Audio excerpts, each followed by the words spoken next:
When it comes to gear for cave diving and technical diving, especially if we're in relatively remote areas, something that's easy to overlook is making sure that we have kit for emergencies, and that includes first aid kits and oxygen kits. Now, typically with oxygen kits, we're looking at a medical bottle like this, usually in a large protective case that we can deploy if somebody's got symptoms of decompression sickness. And it's really, really important to get someone on O2 as soon as possible if they've got symptoms of decompression sickness.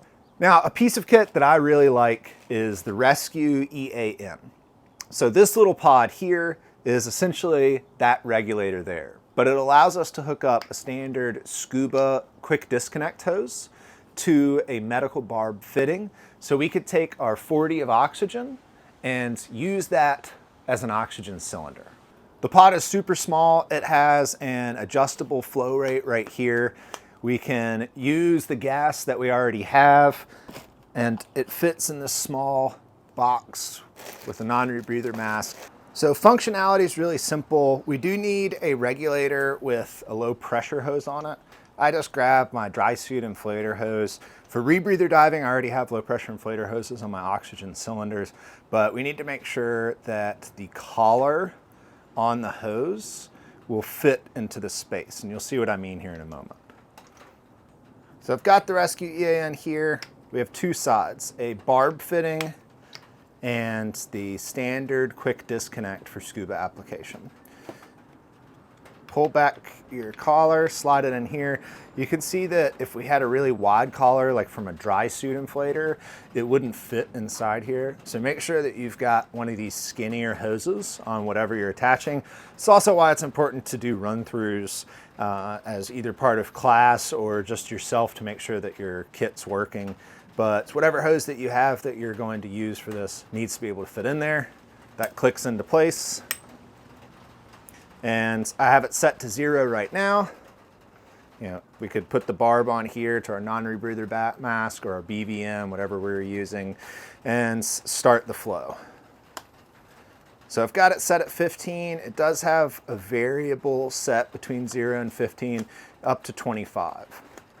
So we can provide quite a lot of flow through here, or even cheat it down to whatever is appropriate for what we need.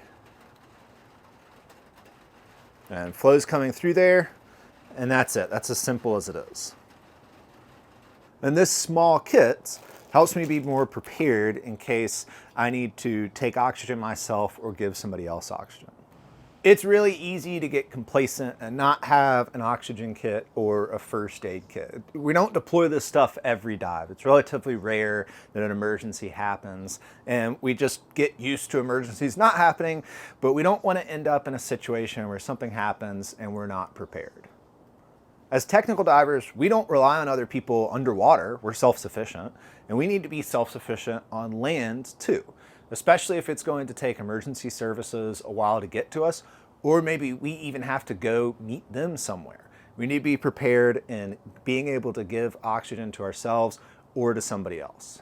Part of that preparedness is realizing that a standard second stage on our oxygen cylinder is not appropriate for administering oxygen under certain scenarios. And if we're relying on that to help us in an emergency, then we're not able to actually help in scenarios where someone is unconscious, for example. So the pod is really cool because we get to use gas that we already have. We don't have to carry extra cylinders in the vehicle. And it's really small. It doesn't take up much space at all in the vehicle. I'm a big fan of being prepared, and having the right gear is really important. The other thing is having good training and practicing. So a first aid course and an oxygen administration course with somebody who's experienced and knows what they're doing, where we can practice using this in scenarios in a classroom setting, is a great idea for everybody who wants to be prepared, wants to be self-sufficient, and wants to be able to help others when something happens. If you're interested in these pods, or if you're interested in any of that training, give me a holler, and thank you for watching.